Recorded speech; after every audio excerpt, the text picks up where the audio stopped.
రేవంత్ రెడ్డి ఇచ్చిన హామీ tweet flexi కొట్టించి నిరసన తెలుపుతున్న టీచర్లు. తమకు ఇచ్చిన హామీలు నెరవేర్చాలని సీఎం మంత్రుల ఫోటోలను మాస్కులుగా ధరించి ఉపాధ్యాయుల నిరసన. ఆదిలాబాద్ జిల్లాలో 24వ రోజు కొనసాగుతున్న సమగ్ర శిక్ష ఉపాధ్యాయుల నిరవధిక సమ్మె.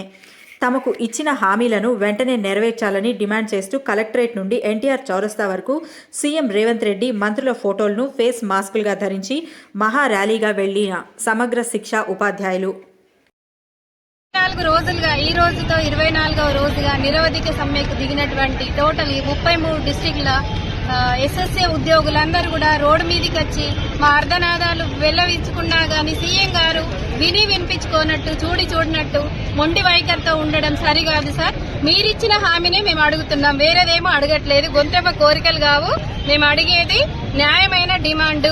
గత 20 సంవత్సరాలుగా దీంట్లో పనిచేస్తున్నటువంటి వాళ్ళం ఉన్నాము. ఏజ్ రిటైర్మెంట్ దగ్గరికి వచ్చిన రిటైర్డ్ అయితే రూపాయి ప్రభుత్వం నుంచి నోచుకొని ఉద్యోగులం ఉన్నాం. చనిపోతే రూపాయి కూడా మన్ను పోయడానికి కూడా లేదు. అలాంటి ప్రభుత్వం మొండి వైఖరి నశించాలి. మేము తెలంగాణ బిడ్డలం కామా? మేము కూడా తెలంగాణ పుట్టినోళ్ళమే. మాకు ఉద్యమాభివందనాలు ఉన్నాయి కాబట్టే మేము ఉద్యమం అనేది స్టార్ట్ చేసినాం. గత 21 రోజులు కూడా ఉద్యమం చేసినాం. మీరు స్పందించలేకపోయినరు. అప్పుడు మాకు మీరు పీసీసీ అధ్యక్షుడిగా ఉన్నప్పుడు మాకు హామీ ఇచ్చింది కాబట్టి అదే హామీని మేము అడుగుతున్నాం. చట్టసభల్లో మీరు ఈ హామీని పెట్టి కూడా మాకు రెగ్యులర్ చేయడానికి అవకాశం ఉంటుంది. అన్ని మీరే అయినప్పుడు, విద్యాశాఖ మంత్రి మీరే అయినప్పుడు మా గోడు వినిపించుకోండి సార్. 33 జిల్లాలలో ఉన్నటువంటి ఎస్ఎస్ఏ ఉద్యోగులందరూ కూడా న్యాయమైన డిమాండ్ అడుగుతున్నారు, వేరేది అడగట్లేరు.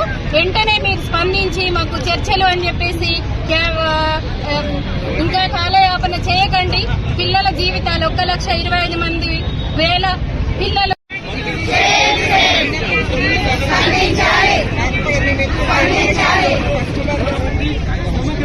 గ్యారంటీ ఇచ్చినటువంటి సీఎం గారు, డిప్యూటీ సీఎం గారు, ఈటెక్క గారు, ఉత్తమ్ కుమార్ రెడ్డి గారు, కోమటిరెడ్డి వెంకటరెడ్డి గారు ఇంకా నిర్లక్ష్యం చేస్తూ ఉన్నది.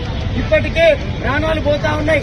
నిన్నటికి నిన్న ఒక హార్ట్ స్ట్రోక్ సిద్దిపేట రూపాయి ఇవ్వం మీరు క్లోజ్ చేయండి అని భయపెట్టే ప్రయత్నం మంత్రివర్గం చేయడం చాలా హాస్యాస్పదం. ఏదైనా చర్చలకు పిలిస్తే కనీసం మేము చేస్తాం, మా దగ్గర ఇది ఉంది, మేము చేయడానికి సిద్ధంగా ఉన్నామని చెప్పాలి.